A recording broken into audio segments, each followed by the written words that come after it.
ராவணன் தனது உண்மை உருவத்தை வெளிக்கொணர்ந்து சீதாவை தூக்கிச் செல்லுகிறார். சீதா போராடுகிறார், ஆனால் அவன் வலிமையை சமாளிக்க முடியவில்லை. அதே நேரத்தில் காட்டுக்குள் மரங்களின் நடுவே ஒரு முகமூடி வீரன் விலை மதிக்க முடியாத வேகத்தில் விரைவாக ஓடுகிறான். இருவரையும் மேலே இருந்து ஒரு பெரிய கழுகு கண்காணிக்கிறது. அது சாதாரண பறவை இல்லை, அது ஜடாயு அல்ல, அது இன்னும் ஒரு மர்மம். சீதா மேகங்களுக்கு நடுவே இராவணனுடன் ஓடிக்கொண்டிருக்க கீழே இருவரும் காத்திருக்கிறார்கள். கண்டகாரண்ய காட்டின் நடுவில் ஒரு மெல்லிய காற்று வீசியது. ராமரும் லக்ஷ்மணனும் காட்டுக்குள் சென்றனர். சீதா தனியாக இருந்தாள். ஆனாலும் அவளது உள்ளத்தில் ஒரு நிலை தெரியாத பதட்டம் ஏற்பட்டது. அந்த நொடியில் மரங்களின் நடுவில் ஒரு முனிவர் தோன்றினார். முகத்தை மூடியிருந்தார், கண்கள் மட்டும் தெரிந்தன.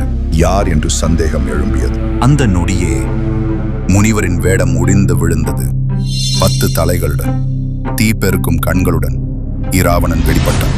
இராவணன் அவள் மீது விழுந்தான். ஆனால் சீதா ஒரு சாதாரண ராஜபத்னி இல்லை. அவள் கையில் இருந்த மாயத்தூளை வீசியாள். பசுமை புகை வெடித்தது. இராவணன் கண்கள் எரிந்தன. லக்ஷ்மணன் ஓடி வந்தான். ஆனால் அவன் பார்த்தது எரிந்த நிலம். மேல் மரத்தின் மீது ஒரு மர்ம காப்பாளர். அவன் மெதுவாக கூறினான், இல்லை இராவணா, அவள் உன்னுடையவள் அல்ல.